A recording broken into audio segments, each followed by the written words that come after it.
Oke, baik. Assalamualaikum warahmatullahi wabarakatuh. Materi kita hari ini adalah saraf wajah atau sering juga disebut sebagai saraf fasialis atau bahasa Inggrisnya facial nerve.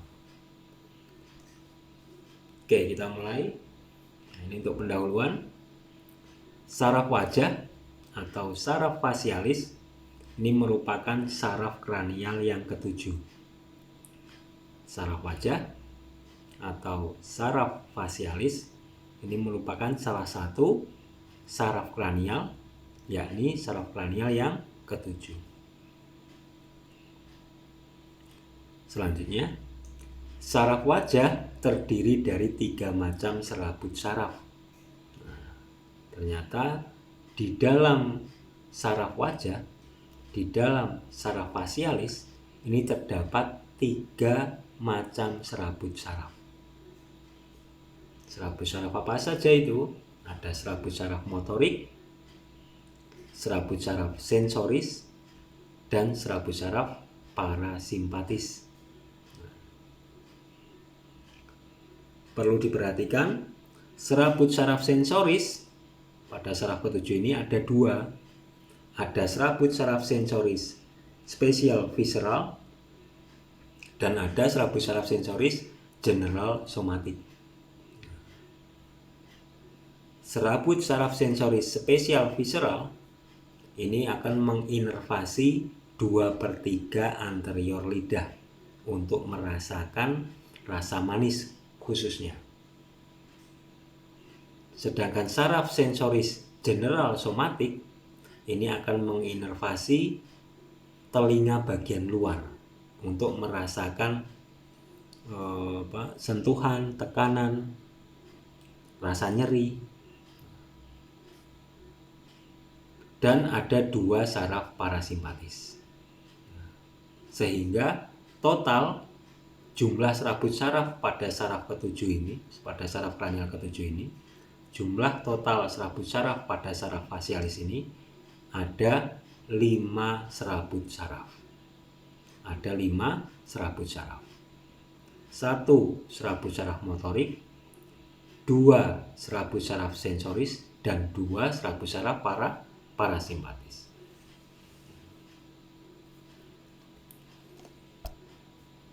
Selanjutnya, kelima saraf tersebut, kelima serabut saraf tadi, ini berasal dari nukleus yang berbeda.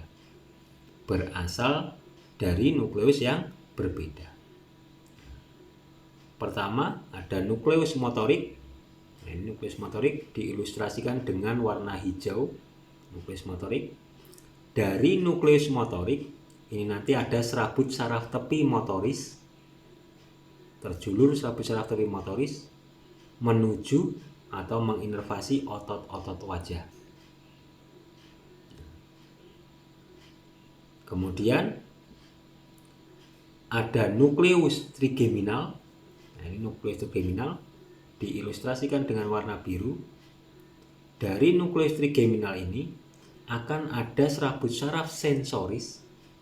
Serabut sensoris yang mana ini? Serabut saraf sensoris yang general somatik. Ada serabut saraf sensoris general somatik. Terjulur serabut saraf sensoris general somatik menuju kemana? Menuju ke luar telinga. Menuju ke luar telinga. Untuk membawa informasi tentang sentuhan, tekanan pada luar telinga, adanya rasa sakit pada luar telinga.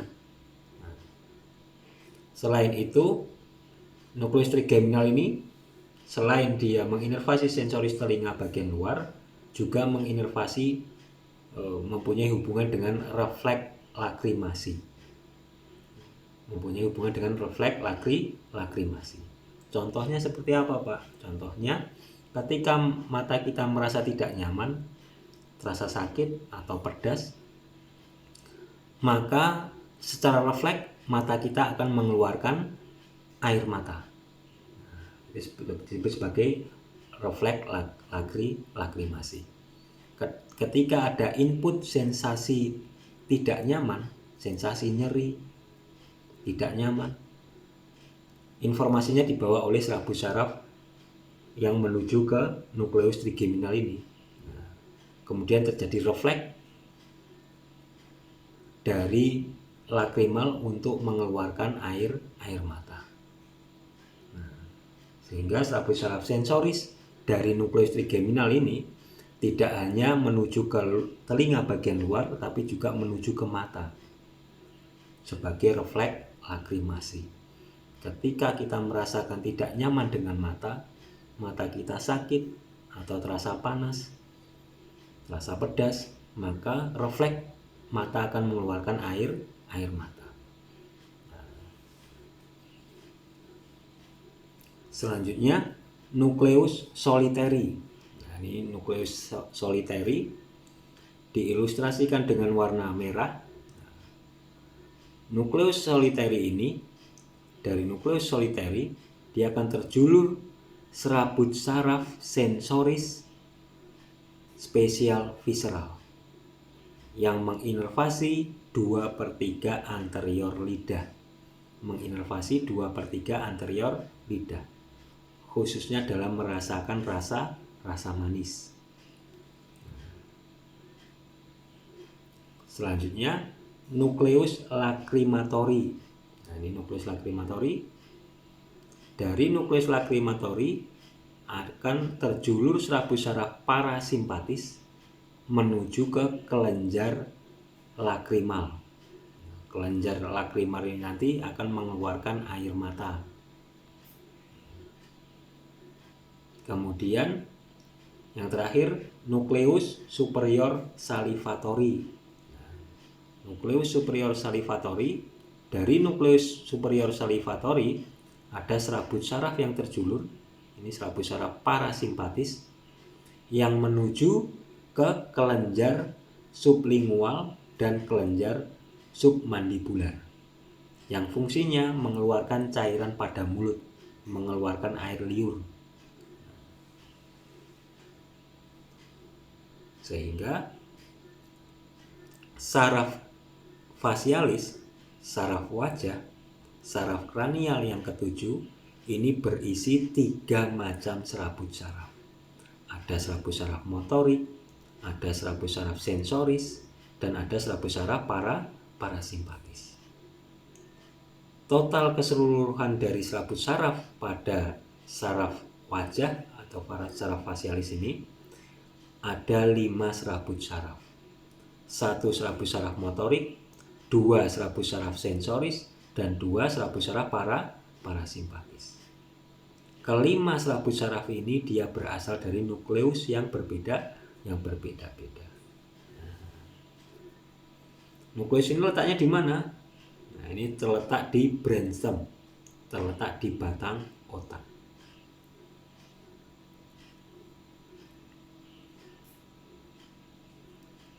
Oke, selanjutnya, nah ini saraf motorik.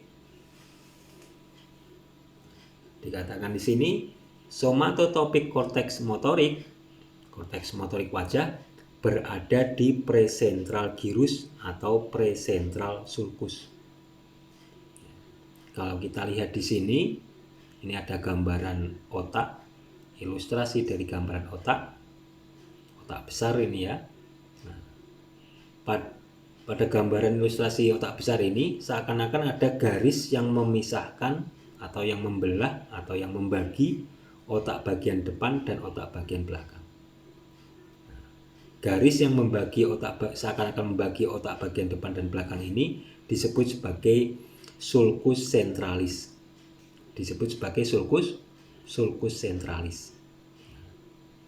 Di depan sulcus centralis, ini kan otak ini kan yang depan sini ya, ini depan ini belakang ya. Di depan sulcus centralis ini terdapat korteks motoris. Sedangkan di belakang sulcus centralis terdapat korteks sensoris. Karena korteks motoris di depan sulcus centralis, sehingga sering dikatakan letak dari korteks motoris adalah di presentral sulcus atau presentral gyrus. Sedangkan letak korteks motorik berada di postcentral sulcus atau postcentral gyrus. Selanjutnya, pada korteks motorik di presentral sulcus atau presentral gyrus. Ini contohnya korteks motorik.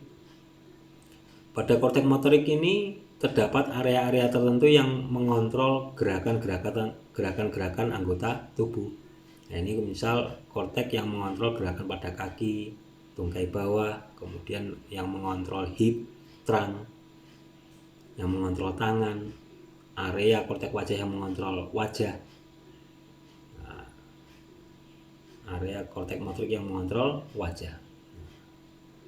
Dari korteks motorik yang mengontrol wajah ini akan ada serabut saraf yang turun menuju ke batang otak. Ada serabut saraf yang turun menuju ke batang otak. Menuju kemana? Menuju ke nukleus motorik.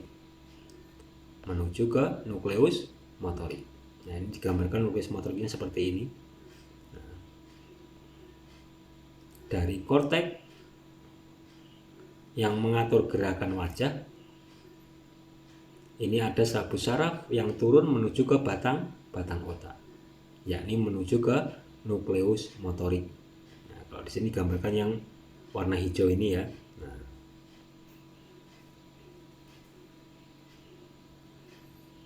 serabut saraf yang dari korteks menuju ke nukleus motorik ini disebut sebagai serabut saraf pusat. Serabut saraf pusat atau sering diistilahkan sebagai upper motor neuron, UMN, upper motor neuron. Sedangkan serabut saraf dari nukleus menuju ke otot wajah ini disebut sebagai serabut saraf tepi atau sering disebut sebagai lower motor neuron. Sehingga ada serabut saraf pusat yang mengontrol wajah, yang mengontrol gerakan wajah, dan ada serabut saraf tepi yang mengontrol gerakan otot wajah, kontraksi otot wajah. Digambarkan di sini. Nah, ini wajahnya. Kemudian ini terbagi menjadi dua, ada wajah bagian kanan dan ada wajah bagian kiri. Kemudian ada wajah bagian atas dan ada wajah bagian bawah. Oke. Kemudian ini contohkan yang menginervasi salah satu sisi dari wajah bagian kanan. Nah, ini yang menginervasi gerakan dari sisi wajah bagian kanan yang saya tunjuk ini pada kuadran atas, ini kuadran atas di sini, ini diinervasi oleh dua korteks dari saraf pusat. Pada otot wajah di kuadran atas di sini yang saya tunjuk, ini diinervasi oleh dua korteks. Kuadran atas bagian kanan diinervasi oleh korteks bagian kiri dan diinervasi oleh korteks bagian kanan. Mendapatkan dua inervasi. Bilateral inervasi. Sedangkan kuadran bawah pada sisi wajah bagian kanan ini hanya diinervasi oleh korteks kontralateral. Hanya diinervasi oleh korteks kontralateral. Korteks yang berlawanan sisi kontralateral. Saya ulangi. Pada sisi wajah bagian kanan di sini yang saya tunjuk, pada kuadran atas ini yang saya tunjuk. Nah, ini diinervasi oleh kedua belah korteks, baik korteks bagian kiri ataupun dan korteks bagian kanan. Sama-sama menginervasi kuadran atas sisi wajah bagian kanan. Sedangkan pada kuadran bawah sisi wajah bagian kanan ini hanya diinervasi oleh korteks kontralateral. Satu korteks saja kontralateral, yakni korteks bagian kiri.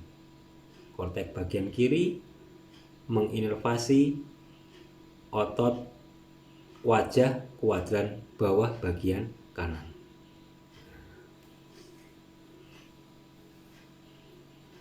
Sehingga dapat dikatakan pada kuadran atas di sini diinervasi oleh kedua korteks kanan dan kiri, sedangkan pada kuadran bawah yang di sini yang saya tunjuk hanya diinervasi oleh salah satu korteks, yaitu korteks yang kontralateral, korteks yang berlawanan sisi.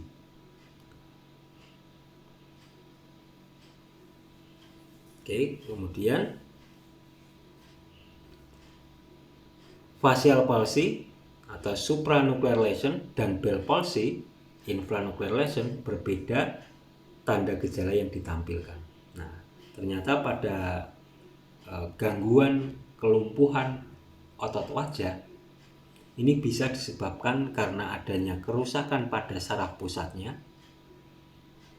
atau kerusakan pada saraf tepinya. Kerusakan pada saraf pusatnya ini sering disebut juga sebagai supranuclear lesion.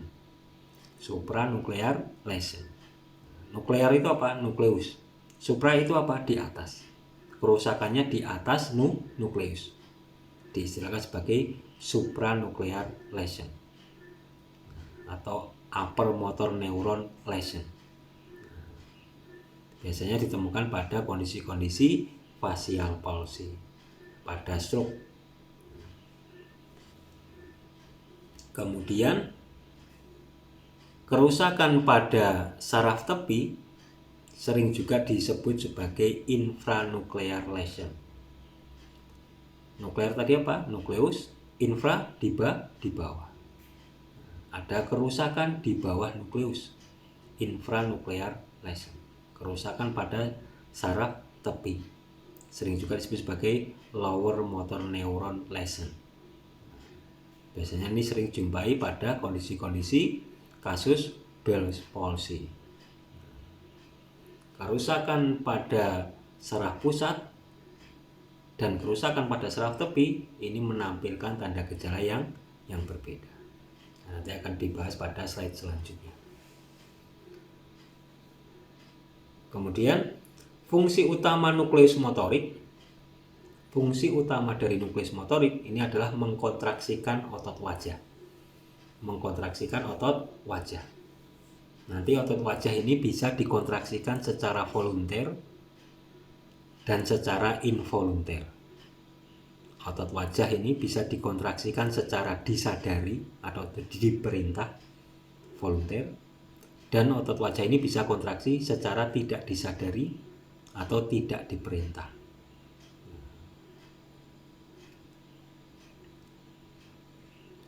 Selain menginervasi otot wajah, nukleus motorik ini juga menginervasi otot stapedius, otot aurikular, dan otot stylohyoid.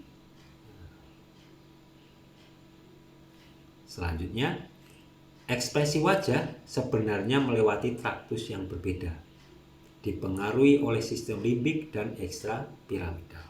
Nah, tadi sudah saya singgung bahwa kontraksi otot wajah ini ada yang kontraksinya volunter, disadari, diperintah, dan ada kontraksi otot wajah yang involunter, tidak disadari atau tidak diperintah atau otomatis.